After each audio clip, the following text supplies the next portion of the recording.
Indonesia kalau mau baik, bereskan Polri. Polri beres, 70% tugas-tugas negara beres. Kecintaan kami Komisi 3 kepada Polri nggak usah diragukan. Dari penguatan peraturan, dari penguatan anggaran, dan lain-lain tidak perlu kita beberkan. Pak Kapolri dan jajarannya sudah paham. Ibu Mega juga, Ketua Umum kami, sangat mencintai Polri. Dan itu sebabnya salah satu apa yang dilakukan, pisahkan Polri dengan TNI. Oleh karena itu kami terus diberikan pesan, dukung Polri. Kalau perlu dukung habis-habisan karena dia benar. Kalau perlu kritisi sedikit-sedikit atau banyak juga, yang penting dalam rangka mencintai Polri. Itu pengantar. Supaya kalau nanti ada beberapa catatan kecil, itu tetap dalam konteks kecintaan kita pada Polri. Batasnya waktu menyebabkan saya menyampaikan 3 hal saja supaya bisa berbagi. Pertama, apakah reformasi kultur berkaitan dengan fitur? Kita semua tahu, memang tidak bisa dipisahkan. Tapi kami sudah memutuskan reformasi adalah tentang kultur. Walaupun nanti ada berhimpitan, itu bagian dari kultur. Reformasi kultur semacam apa yang kita sebagai informasi Pak Kapolri, kami sudah mengundang banyak sekali narasumber atas kebijakan ketua. Untuk apa? Kami sedang membentuk panja aparat penegak hukum termasuk di dalamnya Polri. Lalu yang pertama kami titipkan adalah jam 2 pagi tadi kami menerima WA karena begitu pentingnya pertemuan dengan Kapolri. Reformasi kultur tidak akan berhasil kalau dia tidak menekankan pada masalah HAM, demokrasi, kemanusiaan, melindungi masyarakat, bersahabat dengan masyarakat, dan seterusnya. Seperti yang Bapak sering udah saya katakan. Tapi penting, menggarami lautan itu tidak salah. Mengajari ikan menyelam juga tidak salah katanya. Karena urusan Bapak banyak, harus berulang kali diingatkan Pak. Jadi reformasi kultur ini tidak bisa mengabaikan HAM, tidak bisa mengabaikan demokrasi, haruslah manusiawi, haruslah melindungi masyarakat, harus bersahabat dengan masyarakat. Untuk itu ada 2 pertanyaan yang kalau pertanyaan ini dijawab dengan baik itu akan meningkatkan citra. Kami memancing, meningkatkan citra kepolisian. Pertanyaan pertama biar nggak keliru karena ini titipan, saya baca saja. Bagaimana implementasi surat edaran Kapolri nomor SE 22 Romawi 2021 tentang kesadaran budaya beretika untuk mewujudkan ruang digital Indonesia yang bersih, sehat, dan produktif, serta keberadaan virtual police benar-benar memprioritaskan sisi edukasi, persuasi, dan mediasi dalam menangani kasus-kasus yang berkaitan dengan kebebasan berekspresi dan berpendapat, serta melindungi HAM dan demokrasi. Itu pertanyaan pertama berkaitan kultur. Pertanyaan yang kedua, ini masih titipan, jam 2 pagi kami diberikan WA-nya. Dalam konteks konflik agraria maupun sumber daya alam, polisi seringkali berada dalam posisi dilematis, sering sulit dan sering mendapat sorotan.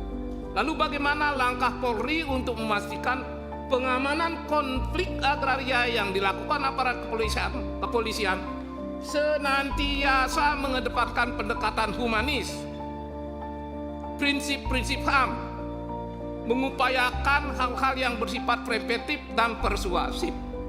Itu 2 mengenai kultur.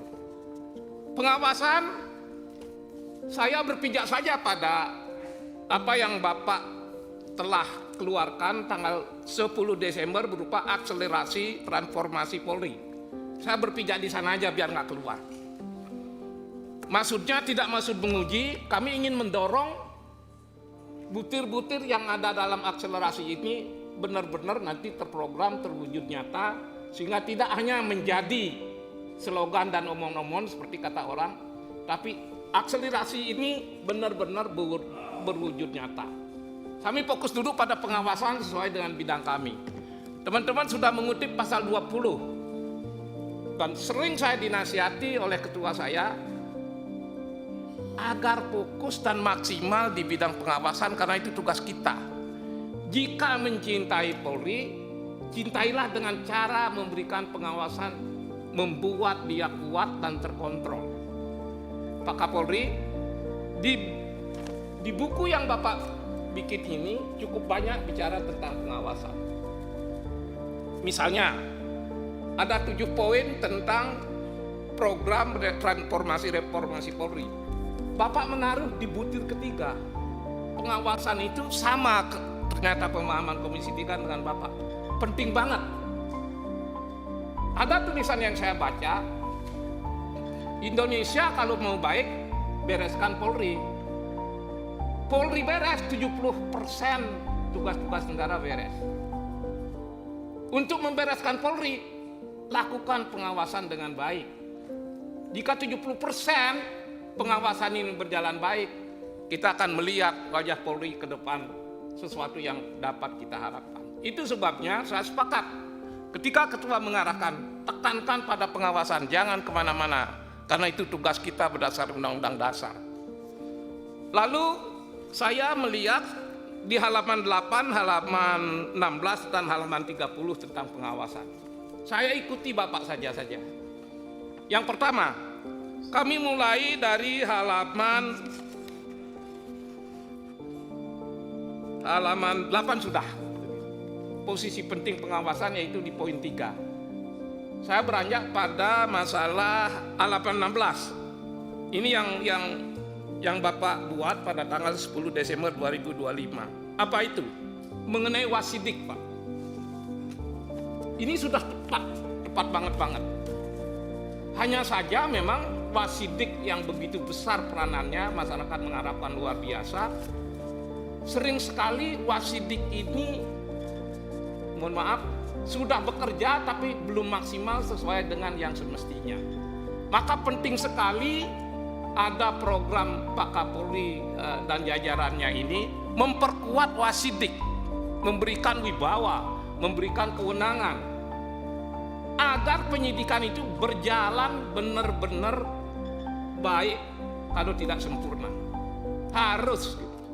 Jangan ada nanti penyidik yang di daerah-daerah tidak mendengar wasidik, tapi mau menetapkan tersangka tidak berani karena harus minta izin sama Direktur Krim misalnya. Pasti Bapak bisa menangkap maksud saya. Tanpa data dan pengalaman tidak mungkin saya bicara begini. Itu artinya wibawa wasidik dari daerah sampai ke pusat perlu ditingkatkan. Saya tidak akan meragukan konsep ini. Tapi kalau konsep ini tidak dibuatkan SOP, tidak dibuatkan program, tidak ada pembinaan yang baik, tidak ada seleksi yang ketat tentang wasidik, apa yang Bapak tulis di halaman 16, jangan-jangan tidak maksimal, bahkan bisa meleset. Yang berikutnya di halaman 30 masih tentang pengawasan. Saya bersetuju saja dengan konsep-konsep yang sudah ada.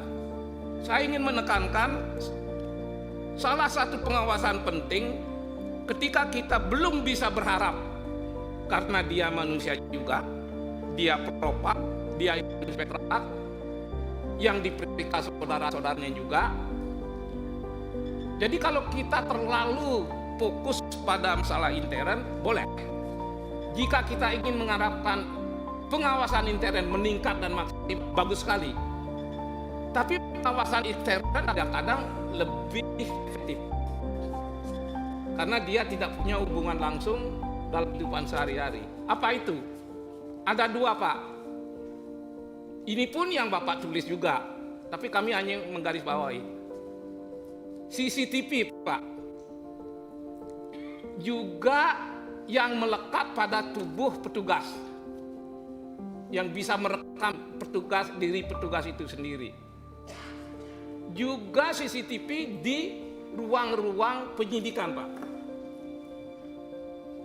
Tugas wasidik akan menjadi ringan kalau sungguh-sungguh ruang-ruang penyidikan terdapat CCTV, karena dengan CCTV itu pasti dia tidak mau kena sanksi berdasarkan KUHP, karena KUHP memberikan sanksi administratif, etika, dan pidana. Bantulah polisi dengan memperbanyak CCTV, Pak, sehingga tidak perlu ada korban terlalu banyak. Ada CCTV, dia pasti menghindari risiko. Para hadirin yang saya hormati, satu lagi yang mengenai pengawasan adalah Kompolnas. Kami diberitahu beberapa catatan dan rumusan oleh rekan-rekan, oleh pimpinan, apa sih fungsi Kompolnas yang utama. Kami mendukung secara maksimal.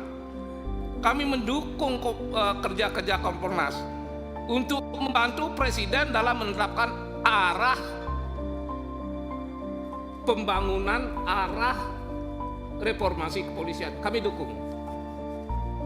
Bolehkah kami menitip catatan yang untuk dijawab? Para narasumber yang datang ke Komisi 3 memiliki pandangan antara lain, bukan hanya polisi, kejaksaan, pengadilan, termasuk polisi, jika bicara pengawasan eksternal itu belum efektif. Ada pertanyaan yang saya harus sampaikan hati-hati, karena kami sudah dukung Kompolnas. Pertanyaannya, karena narasumber menginginkan Kompolnas ini diperkuat dengan penyelidikan dan penyidikan, apakah itu tidak akan mengganggu tugas-tugas kepolisian kalau dia diberikan kewenangan penyelidikan dan penyidikan? Jika tidak diberikan kewenangan itu, kewenangan apa yang jalan tengah yang membuat polisi bisa ke arah kebaikan, positif, tapi tidak mengganggu tugasnya dan tidak dihambat karena dia takut terkena sanksi? Pak Wayan, waktunya sudah jauh loh, Pak. Kalau gitu 1 menit lagi. Kasihan kawan-kawan, Pak. Ya, terakhir, Pak, ini kan dibuat tanggal 10 Desember. Program apa yang sudah Bapak lakukan, terobosan apa yang sudah Bapak lakukan, sehingga ini dapat berjalan dengan mulus, karena ini bukan buatan kami. Kata Ketua Komisi 3, inilah yang perlu kita awasi, inilah yang perlu kita beri masukan. Terima kasih.